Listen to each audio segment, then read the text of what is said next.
Bonjour à tous et bienvenue sur Mechatronic. Déjà, je voudrais remercier tous les gens qui se sont abonnés. Je trouve ça super cool, merci beaucoup.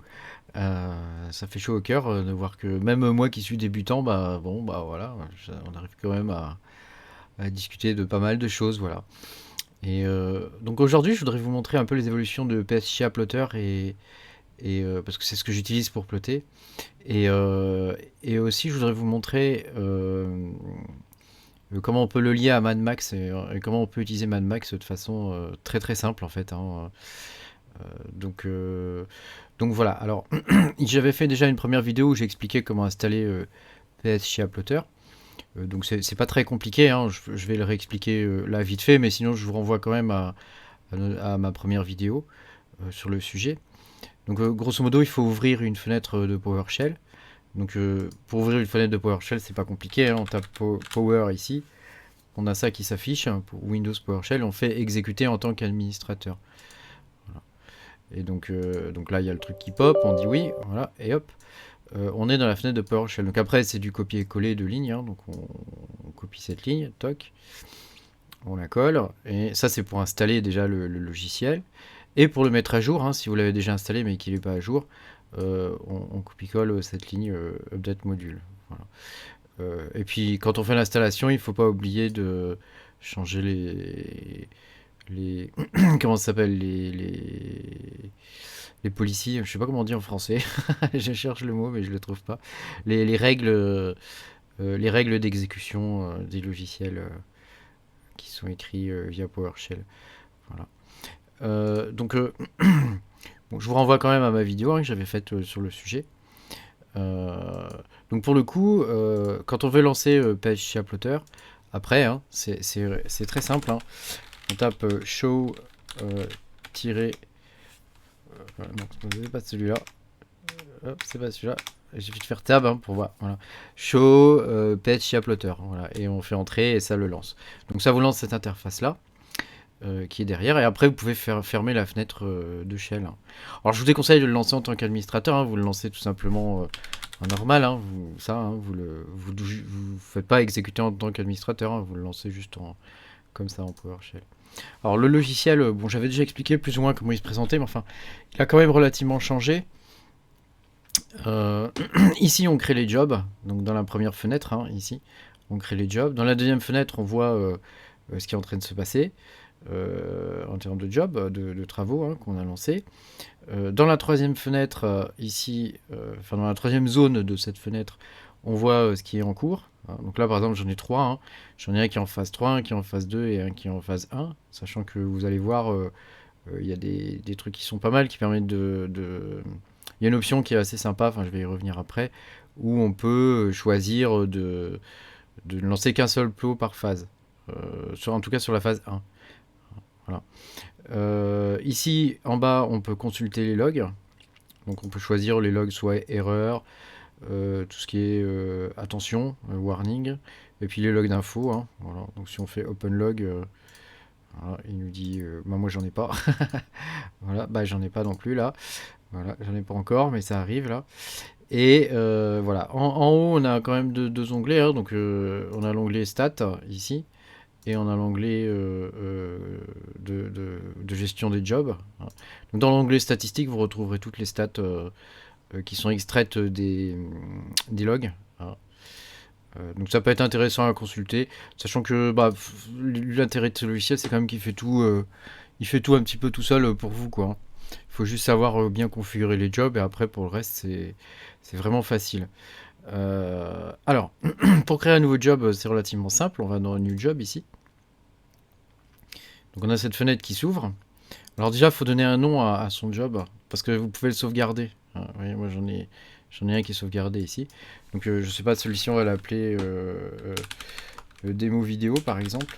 Hop, voilà. Donc nombre total de plots, donc ça c'est le nombre de plots qu'on veut faire. Hein. Donc je sais pas, on va en mettre 20 par exemple.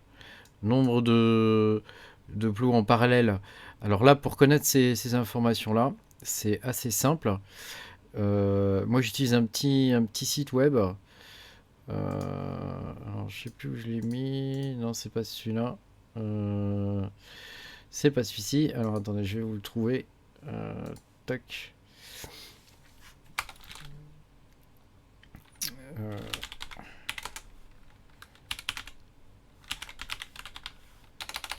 Chia Plotting Calculator, je crois que c'est celui-là. Voilà, c'est celui-là. Donc là, on rentre sa capacité en RAM. Donc moi j'ai 32 Go. On rentre son nombre de trades, moi j'en ai 24. Et on rentre son nombre son SSD, la taille de son SSD en Tera. Donc moi j'en ai 2. Alors si vous voulez connaître votre nombre de trades ici, c'est pas très compliqué. Hein. L'information, vous l'avez dans le gestionnaire de périphérique. Hein. Si vous allez ici, gestionnaire de périphérique, vous avez processeur ici. Donc quand vous l'ouvrez, vous voyez là j'en ai un certain nombre. Hein. Voilà, donc on les compte, hein. 1, 2, 3, 4, 5, 6, 7, 8, 9, 10, 11, 12, 13, voilà, il y en a 24 en tout. Donc voilà, une fois que vous avez ces infos-là, on peut continuer. Hop, je reviens à ma fenêtre. Toc, voilà. Donc depuis le petit site web, là, il nous fait le calcul, ici, toc. Voilà, donc il me dit que je peux lancer 3 trades pour un plot. Avec ça en RAM, donc 4 Go et quelques, et le nombre de buckets. Alors ça, je sais pas ce que c'est le nombre de buckets. Hein. Si vous avez l'info, mettez-la dans les commentaires. J'ai aucune idée de ce que ça peut être. Et donc ensuite, on copie ces informations-là dans le ici là. Et donc moi, je peux en faire. Il me dit que je peux en faire 7 en parallèle. Voilà, donc c'est ce que je vais faire. Hein. Donc je vais en mettre 7 ici. Ici, on coche cette case. Ça permet de lancer que un plot dans la phase 1. Donc, il va les enchaîner à la suite, quoi. En gros, il va pas en faire 6, par exemple, ou 7 en même temps dans la phase 1. Il va en faire 1 dans la phase 1. Et puis, dès que la phase 1 est terminée, il en relance 1 dans la phase 1. Ici, on met 0. Ici, on met 0 aussi. Il n'y a pas besoin de mettre des délais de départ. Et ici, phase 1 limite. Donc, on dit qu'on en fait 1 en phase 1, par exemple. On peut en faire 2 en phase 1. Si on a un SSD bien rapide, on peut en faire 2 ou 3. Moi, je vais en faire 1 parce que j'ai changé mon SSD et celui-là, il est tout pourri. Voilà, donc là, on met la RAM. Donc 42, 56. Ici, hop, je vais y arriver. Ouais, voilà, c'est là. Toc. Voilà, 42, 56. Le nombre de trades, on l'a vu tout à l'heure, donc c'est 3. Ici, on peut cocher auto-check plot, par exemple. Donc là, ça veut dire qu'il va vérifier que le plot il est cohérent une fois qu'il est créé, hein, qu'il n'y a pas d'erreur dedans. Ça, je vous invite à le cocher.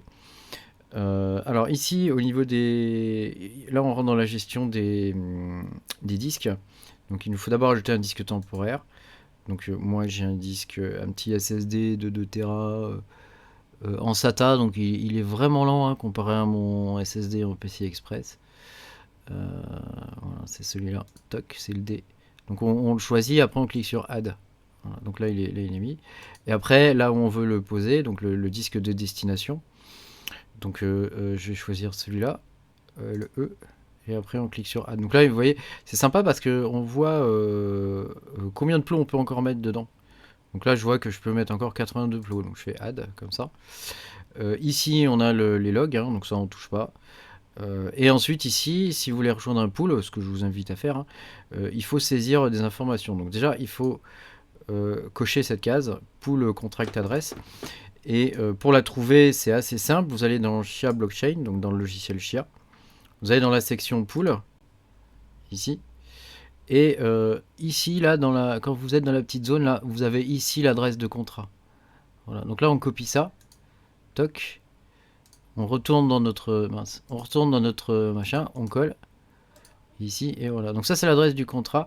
Et alors pour avoir son adresse publique ici, donc ça c'est un peu plus compliqué. Là, il faut ouvrir une ligne de commande. Donc on va le faire. Donc voilà. Alors donc il faut aller dans app data. Ensuite il faut aller dans local. Après, je sais plus. Après, c'est dans Chia Blockchain, voilà. Bah oui, bien sûr. Après, il faut aller dans App. Après, il faut aller dans Ressources. Pas raté. Ressources. resource, pardon, en anglais. Voilà. Après, il faut aller dans App Unpacked. Voilà. Après, il faut aller dans Daemon. Voilà. Donc là, on a Là, on a le fichier Chia. Donc là, on tape Chia case show. Voilà. Et donc là, en fait, il nous affiche la clé farmer public key. Donc celle-là, vous la copiez ici, là. Et puis on la colle ici. Là. Voilà. Donc, hop, bah, je l'ai pas copié. Voilà, tac, je vais la copier. Tac. Voilà, hop, on la colle. Voilà, c'est bon. Donc une fois qu'on a fait ça, on a quasiment terminé. Après, si vous voulez utiliser Mad Max, il suffit de cocher cette case ici et de donner le chemin vers Mad Max. Alors pour installer Mad Max sur un ordi sous Windows, c'est facile. Il faut vous rendre déjà sur le site officiel de Mad Max où il propose que les sources. Donc il faut descendre en bas. Il faut descendre et vous allez dans Install Windows. Dans Install Windows, il vous donne un lien vers un autre GitHub. Donc c'est celui-ci. Quand vous arrivez dessus, vous allez dans les releases. Donc vous allez arriver comme ça. Voilà. Vous allez dans les releases ici. Hop. Voilà. Et donc ici, il faut télécharger celle-ci. Mad Max Chia Plotter. Donc ça, une fois que vous l'avez téléchargé, on la dézip. Hein. Donc moi, je l'avais déjà téléchargé. Hein. Vous la dézippez. Et voilà, le fichier, il est là. Chiaplot. Donc c'est celui-là que vous allez lancer. Donc il suffit de copier-coller le chemin. Hein. Comme ça, ici, vous le copiez-coller. Ah, toc. Et vous mettez le nom de l'exé après derrière. Donc je vais renommer. Moi j'aime bien les copier-coller. Hein. Je suis un gros flemmard. Voilà. Hop, voilà. Et là c'est bon. Et donc là il va utiliser Mad Max pour plotter en fait. Hein. Il va pas utiliser le moteur d'origine. Une fois que vous avez fait ça, vous faites Save Job, ici. Voilà. Et puis vous pouvez faire Start pour le démarrer tout de suite. Alors un des intérêts du truc, maintenant, c'est comme je l'ai sauvegardé, si je clique sur New Job, ici, toc, voilà, il me le sort. Ici, je l'ai démo vidéo. Et donc là, je fais Load, comme ça, et il va me ressortir tous mes paramètres, quoi. Voilà, c'est un peu long parfois. Hein. Voilà, il ressort tous les paramètres et donc là je peux relancer, hein. Dès que c'est prêt, je peux relancer. Hein. Moi mon job de base, c'est le même hein, en fait hein, que ce que je vous ai montré. Et voilà. Et donc ça va vous permettre de plotter plus rapidement. Bon moi j'ai un SSD tout pourri là, hein, donc c'est extrêmement lent, je sais pas trop comment je vais faire. J'avais besoin du gros SSD pour d'autres trucs là, donc du coup j'ai mis un vieux SSD de 2 Tera, mais ça va vraiment pas vite quoi. Comme je regarde là, ça prend des plombes. Il est à 100% et, en vitesse là c'est vraiment nul. Donc bon je vais voir si je me rachète un SSD ou pas, enfin ça vaut peut-être pas le coup. Je vais peut-être attendre que ce soit rentable cette affaire. Ou au moins un peu. Voilà. Bah j'espère que cette vidéo vous a plu. Et puis que vous avez appris des trucs. Moi j'ai appris des trucs en faisant ça. Hein. Et puis si la vidéo vous a plu, n'hésitez pas à mettre un petit pouce bleu pour m'encourager, pour faire d'autres vidéos du même style. Hein. Et puis voilà, merci à tous. Au revoir.